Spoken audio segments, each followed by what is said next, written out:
خوف کے بارے میں مزید جانتے ہیں۔ اللہ تعالیٰ خوف دلانے کے لیے آزمائشوں میں بھی مبتلا کرتے ہیں، جیسا کہ رب العزت نے فرمایا وَلَنَبْلُوَنَّكُمْ بِشَيْءٍ مِّنَ الْخَوْفِ وَالْجُوعِ، ہم ضرور تمہیں آزمائیں گے کسی قدر خوف سے اور بھوک سے اور جانوں، مالوں اور پھلوں کے نقصان سے۔ وَبَشِّرِ الصَّابِرِينَ، صبر کرنے والوں کو خوشخبری دے دو۔ الَّذِينَ إِذَا أَصَابَتْهُمْ مُصِیبَةٌ، جب کبھی ان پر مصیبت آتی ہے، قَالُوا إِنَّا لِلَّهِ وَإِنَّا إِلَيْهِ رَاجِعُونَ، وہ کہتے ہیں بے شک ہم اللہ کے ہیں اور اسی کی طرف لوٹ کر جانے والے ہیں۔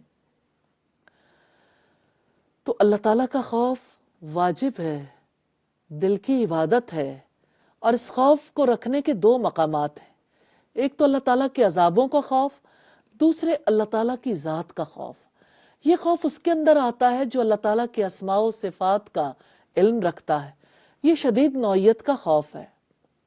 اور خوف کے حوالے سے یہ بھی جان لیجئے، ایک قسم کا خوف واجب ہے، دوسری قسم کا خوف مستحب ہے۔ تو پہلے اگر ہم واجب خوف کو دیکھیں تو حرام کاموں کو چھوڑ دینے کے لیے یہ خوف رب العزت نے واجب کیا ہے۔ اس خوف کے ساتھ انسان آگ سے بچ سکتا ہے، جنت میں جا سکتا ہے۔ اور مستحب خوف وہ ہے جو مستحب کاموں کو انجام دینے کے لیے ضروری ہے اور مکروہات اور شبہ میں ڈالنے والی چیزوں سے بچنے کے لیے ضروری ہے۔ اس خوف کی وجہ سے نصف شب کو اللہ کے بندے قیام کرتے ہیں اور رب جبار کے خوف سے نیک اعمال انجام دیتے ہیں۔ الہی ہمیں بھی ان لوگوں میں شامل فرما لیجئے۔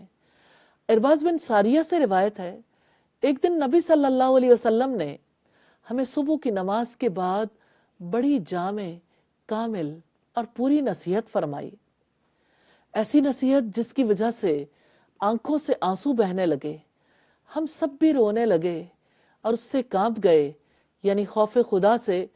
سو ایک مرد نے عرض کی کہ یہ نصیحت تو رخصت ہونے والے کی ہے، سو اے اللہ کے رسول آپ ہم کو کیا نصیحت کرتے ہیں؟ آپ نے فرمایا میں تمہیں اللہ سے ڈرنے، بات سننے اور کہا ماننے کی وصیت کرتا ہوں، اگرچہ تم پر ایک حبشی بندہ حاکم بنا دیا جائے۔ پھر آپ نے فرمایا تم میں سے جو زندہ رہے گا کثیر اختلاف دیکھے گا، اس لیے تم حد سے نکلے ہوئے کاموں سے بچو۔ نئے کام پر چلنا یعنی بدعت پر چلنا گمراہی ہے۔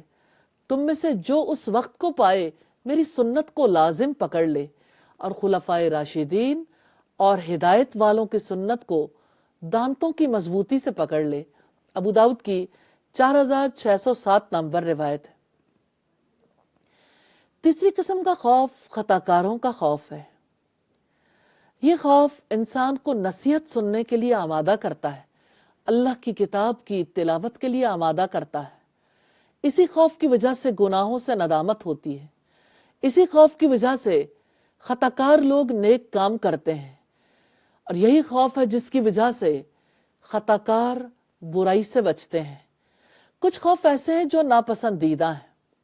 اللہ تعالیٰ کے نزدیک ہر وہ چیز ناپسندیدہ ہے جو مقصد تک نہ پہنچائے یا مقصد کو گم کر دے یا حد سے گزر جائے، یہ برائی ہے۔ منہاج القاصدین کی روایت ہے۔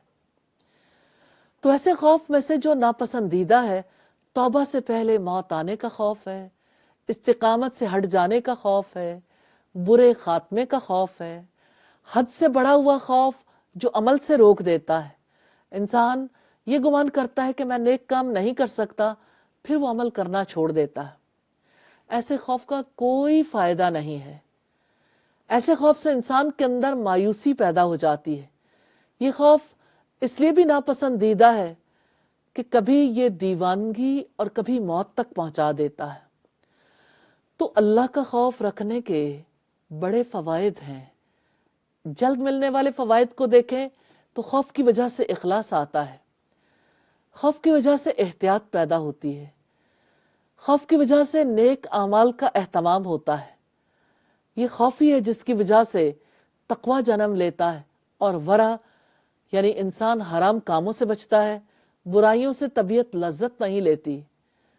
جائز چیزوں سے انسان لذت لیتے ہیں لیکن برائی سے لذت نہیں لیتے، پھر ہر برائی سے نجات ملتی ہے اور اللہ کی راہ میں سٹرگل کرنے کا موقع ملتا ہے، اللہ تعالیٰ کی تعریف کرتا ہے انسان، اور دشمنوں کے مقابلے میں اس کی مدد کی جاتی ہے اور زمین کی وراثت ملتی ہے، اور ذکر و فکر اور عبادت کی طرف دل راغب ہوتے ہیں، اور آخرت کا بدلہ یہ ہے کہ اللہ کے عرش کے سائے تلے جگہ ملتی ہے اور ملے گی انشاءاللہ۔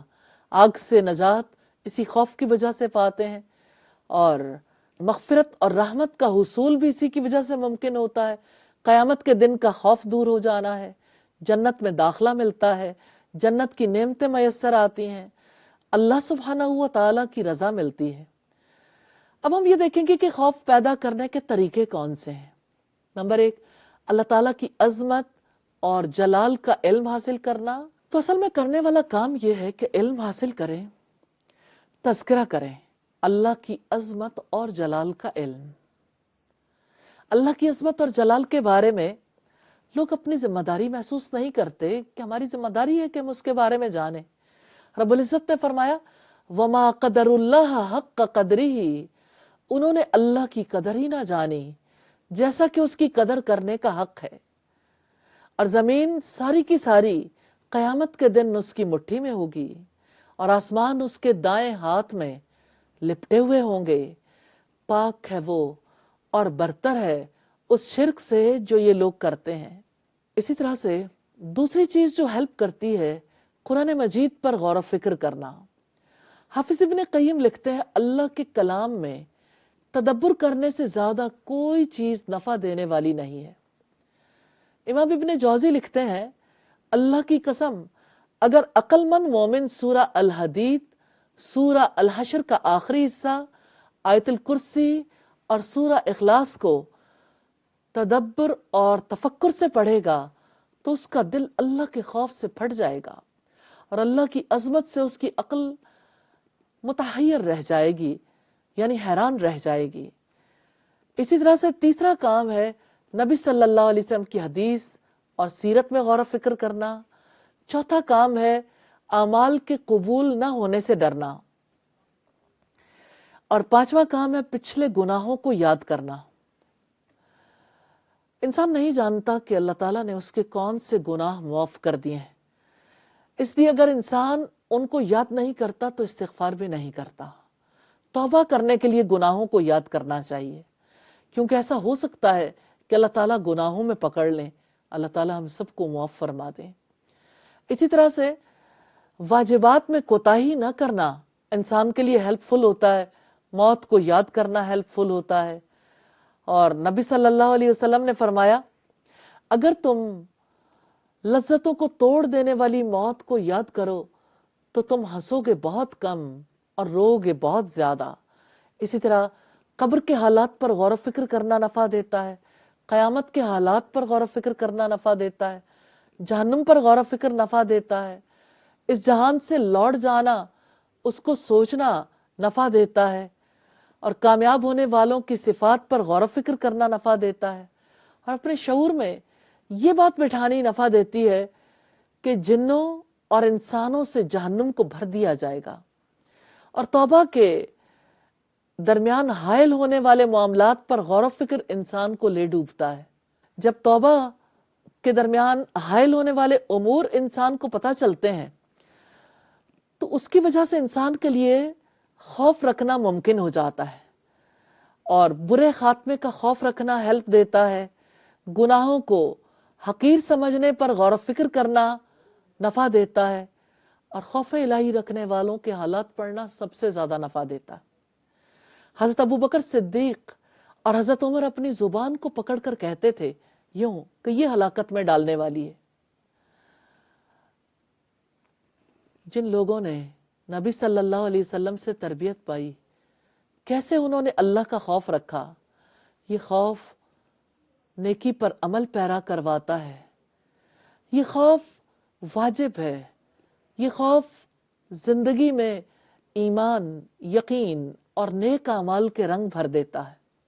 یہی خوف ہے جس کی وجہ سے صالحین کی مجلسوں میں شرکت ہوتی ہے. اسی خوف کی وجہ سے انسان ایسے کاموں سے دور رہتا ہے جو اللہ کے عذاب کا سبب بن جائے.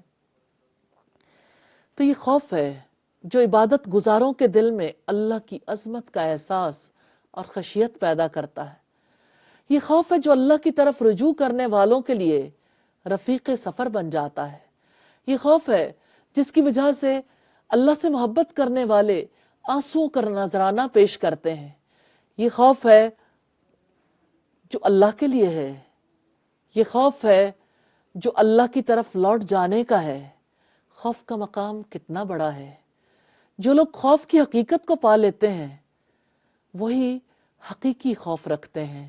الہی ہمیں ایسے لوگوں میں شامل فرما لیجئے جن کو تیرا خوف سیدھا رکھتا ہے، سیدھے راستے پر چلاتا ہے، جن کو تیرا خوف صالحین کا ہم سفر بنا دیتا ہے، جن کو تیرا خوف دین کا خدمتگار بنا دیتا ہے. الہی ہمیں اپنے خوف کا ایسا حصہ نصیب فرمائیے جس کی وجہ سے ہمارے اور ہمارے گناہوں کے درمیان مشرق و مغرب کا بود پیدا ہو جائے.